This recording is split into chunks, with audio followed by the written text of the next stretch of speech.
And now we have to show the effect of these entries in the balance sheet of XYZ Limited. So we'll draw a pro forma of balance sheet, liability side, asset side. On the liability side, we will be writing 12% debentures because application account को debit करके square of हो गया और allotment account जो हमने debit किया था वो अलॉटमेंट अकाउंट को क्रेडिट करके स्क्वायर ऑफ हो जाता है, तो वो दोनों अकाउंट्स यहाँ पे अपीयर नहीं होंगे. यहाँ पे जो अपीयर होगा वो होगा 12% debentures account and the total amount is 100 lakhs. Similarly cash at bank account हमारी एसेट बन जाएगी और इस अकाउंट का टोटल भी हमारा होता है 40 lakhs plus 60 lakhs means 100 lakhs. Now let us move on to the issue of debentures at a discount. A debenture is issued at a price below its nominal value and it is said to be the debentures issued at a discount. For example, 100 रुपए के debenture हमने issue किए 95 rupees में. इसका मतलब 5 rupees हमने public से call नहीं करने हैं तो 5 रुपीज़ का हमने उनको डिस्काउंट दे दिया. And this discount on issue is a capital loss. And that is why it is shown on the asset side of the balance sheet under the heading miscellaneous expenditure. अगर हमने debenture पूरे amount पे issue किए होते तो ये loss नहीं होना था. And debenture being the item of capital nature, so any loss arising because of the issue of debenture will be of capital nature only. And then this account, the loss, is written off over the subsequent years. The discount on the issue of debentures can be written off either by debiting it to the profit and loss account or from the capital profits, if any, made during the lifetime of the debentures. The Companies Act 1956 does not impose any restriction upon the issue of the debentures at the discount. However, convertible debentures cannot be issued at a discount if they are to be converted immediately. So let us take one example. Rama Garments Limited issued 1,12% debenture of rupees 100 each at a discount of 10%, payable as follows. On application, rupees 40, on allotment, rupees 50. Show the journal entries including these cash, assuming that all installments were duly collected. Also show the relevant portion of the balance sheet. When nothing is given and it is not clear that at what time the discount is to be called off, तो इसका मतलब हम इस discount को allotment money के साथ show करेंगे. So our first entry will be the receipt of application money, जैसा कि हमने पहले भी किया है.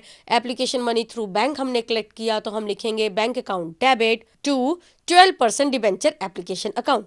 अब 1 लाख डिबेंचर इशू किए थे, 40 रुपीज़ एप्लीकेशन मनी कॉल की थी. इसका मतलब अमाउंट क्या हुई?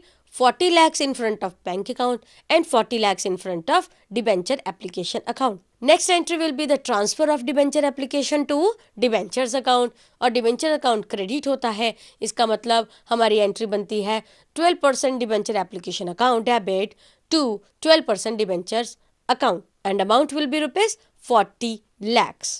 थर्ड एंट्री होती है जब हम अलॉटमेंट मनी को ड्यू करते हैं और क्योंकि ये डिबेंचर डिस्काउंट पे इशू किए गए हैं तो डिस्काउंट भी हमारा यहीं पे ऑफर हो जाएगा. And discount being the nominal account, तो हम डिस्काउंट को क्या करेंगे? डेबिट, बिकॉज नॉमिनल अकाउंट के रूल के accordingly all expenses and losses will be debited and all incomes and gains will be credited. And discount on issue of debenture, जैसा कि हमने पहले पढ़ा है, is a loss. That is why we will be debiting it. So our entry will be 12% debenture allotment account debit, discount on issue of debentures account debit to 12% debentures account. Amount क्या होती है? 50 rupees हमने allotment पे call किए यानी कि 50 lakhs और 10% हमने डिस्काउंट देना था तो 10% डिस्काउंट होता है 10 रुपीज़. 100 रुपीज़ का debenture multiply by 10 divided by 100 means 10 rupees. 1 lakh के ऊपर डिस्काउंट हुआ 10 lakhs. टू 12% डिबेंचर अकाउंट कितना मनी आना चाहिए था हमें यहाँ पे? 60 lakhs. So narration will be being allotment money due on debentures. Next entry will be the receipt of the allotment money. तो जब रिसीव हो जाएगा हमारे पास फिर से बैंक के थ्रू रिसीव होता है, बैंक डेबिट हो जाता है और 12% डिबेंचर अलॉटमेंट अकाउंट क्रेडिट होता है. But what will be the amount? Amount will be rupees 50 lakhs, क्योंकि 10 रुपीज़ तो हमने उनको डिस्काउंट दे दिया, मीन्स 10 लाख का उनको डिस्काउंट दे दिया। इसका मतलब टोटल 50 लाख अब हम पब्लिक से रिसीव कर लेंगे। अब हम बनाएंगे इसकी बैलेंस शीट। सबसे पहले परफॉर्मर ड्रॉ करते हैं। Balance sheet of Rama garments as on, जो भी हमारी डेट रहती है यहाँ पे, because date is not specified, तो हम इस डेट को खाली छोड़ देते हैं।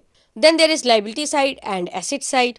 On the liability side we will be writing secured loans, 12% debentures. Amount of the 12% debentures will be 100 lakhs. On the asset side, we will be writing cash at bank. कितना cash हमने receive किया?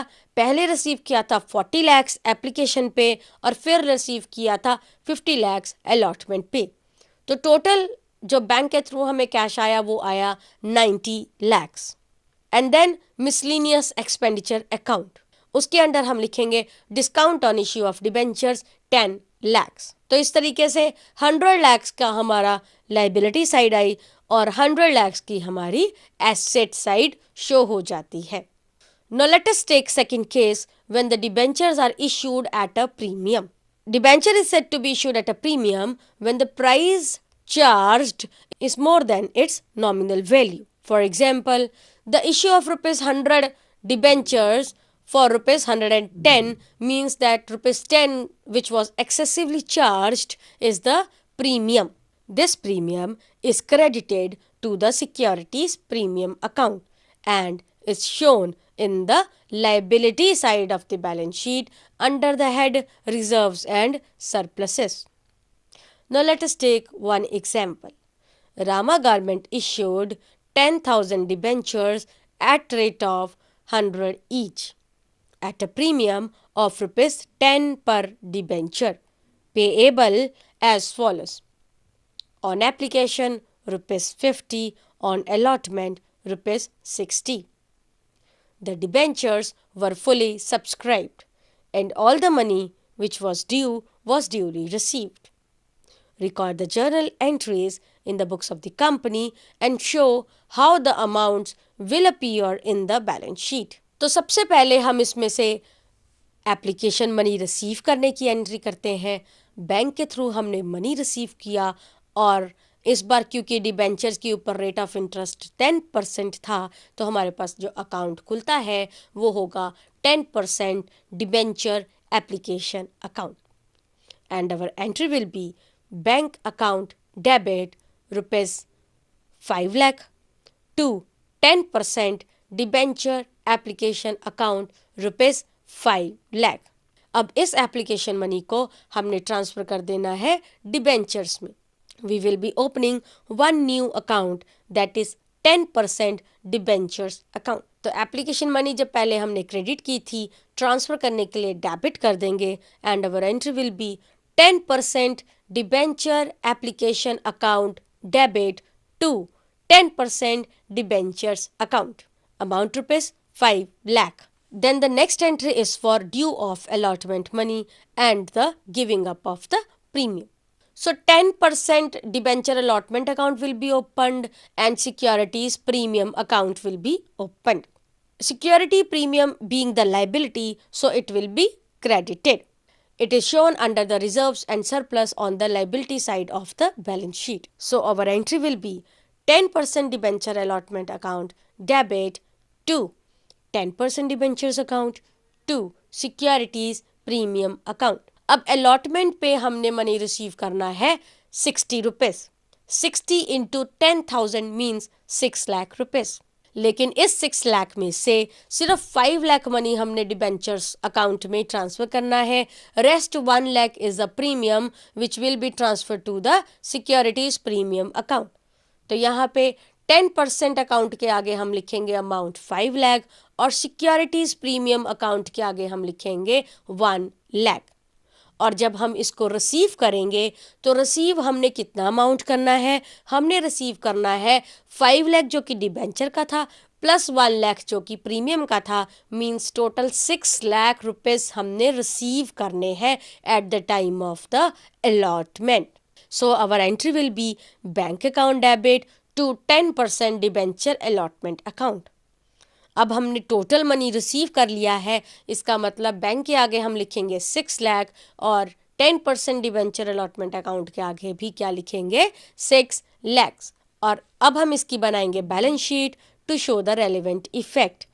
सो first of all we will be drawing up the proforma of the balance sheet.